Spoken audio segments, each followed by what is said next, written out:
எல்லாருக்கும் வணக்கம். இந்த வீடியோவை பார்க்குறவங்க தயவுசெய்து ஸ்கிப் பண்ணாமல் கடைசி வரை பாருங்கள்.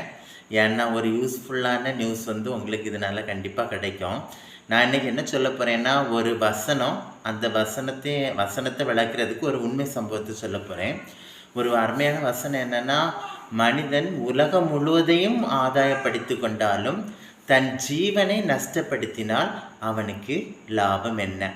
இதை விளக்குறதுக்கு ஒரு உண்மை சம்பவம். ஒரு பெண்மணி பல ஆண்டுகளுக்கு முன்பாக ஒரு கரை புரண்டு ஓடுகின்ற ஓடையின் அருகே தன்னுடைய அழகிய குழந்தையை தோளில் சுமந்தவாறு போய்கொண்டிருக்கின்றாள். அப்பொழுது பாருங்கள், அந்த ஓடையின் கரையிலே ஒரு பெரிய பலாப்பழம் ஒன்று அடித்து செல்லப்படுகிறதை காண்கிறாள். பலாப்பழத்தை பார்த்த உடனே அவளுக்கு ஒரு ஆசை, இந்த பலாப்பழத்தை எடுத்து நம்ம சாப்பிட்டோம்னா நம்மளும் சாப்பிட்டு நம்ம குழந்தைக்கும் கொடுக்கலான்னு ஆசையோட அவள் தன்னுடைய அழகிய குழந்தையை தோளில் சாய்த்தவாறே அந்த பலாப்பழத்தை தூக்க ஓடுகிறாள் பாருங்க.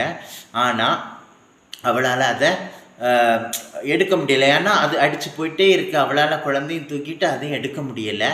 கொஞ்ச நேரம் கழிச்சு ரொம்ப சோர்புச்சுறா. இப்போ அந்த அழகிய குழந்தையை பார்க்குற அந்த அழகிய குழந்தை அந்த பலாப்பழத்தை பார்த்தோன்னே மிக அழகாக சிரிக்கிறது.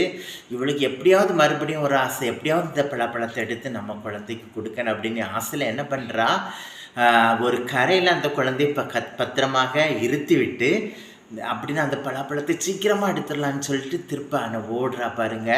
ஒரு 3 நிமிஷம் அந்த ஓடை அவளுக்கு போக்கு காட்டியது. 3 நிமிஷத்துக்கு அப்புறம் என்ன செய்கிறான்னா, அந்த பலாப்பழத்தை எடுக்கிறா. பலாப்பழத்தை எடுத்தோன்னே அவளுக்கு முகத்தில் அவ்வளோ ஒரு சந்தோஷம். ஆகா, பலாப்பழம் கிடச்சிடுச்சு, நம்மளும் பிள்ளையும் சாப்பிடலான்னு சொல்லி இப்போ திரும்பி பார்க்குறா பாருங்க. அவள் வச்ச இடத்துல பிள்ளைய காணலை. அந்தோ பரிதாபம். பிள்ளைய தேடுறா. அது பிள்ளை அந்த ஓடையில் அடித்து செல்லப்படுகிறது பாருங்க. அவள் எவ்வளவோ முயற்சி செய்தும் தன்னுடைய சொந்த குழந்தை அவளால் காப்பாற்ற முடியவில்லை. அந்த ஓடையின் பெயர் என்ன தெரியுமா? பலாப்பழத்தை கொடுத்து பிள்ளையை எடுத்த ஓடை. இதுக்கு நம்ம இன்னும் பெயர் வைக்கலாம். சிற்றின்பத்தை கொடுத்து பேரின்பத்தை எடுத்த ஓடைன்னு பெயர் வைக்கலாம். அல்லது நரகத்தை கொடுத்து மோட்சத்தை எடுத்த உடனே கூட பேர் வைக்கலாம் பாருங்க. அவள் பலாப்பழத்தை கிடைச்சோன்னா அவளுக்கு ஒரு சந்தோஷம், கிடைச்சிருச்சேனே. ஆனால் தன்னுடைய அருமையான ஜீவன், தன்னுடைய அருமையான குழந்தை அவள் இழந்து விட்டாள். அதே மாதிரி அந்த வசனம் அதை தான் சொல்லுது பாருங்க. ஒருவன் உலகம் முழுவதையும் ஆதாயப்படுத்தி கொண்டாலும் தன் ஜீவனை நஷ்டப்படுத்தினா லாபம் ஒன்றுமே இல்லை.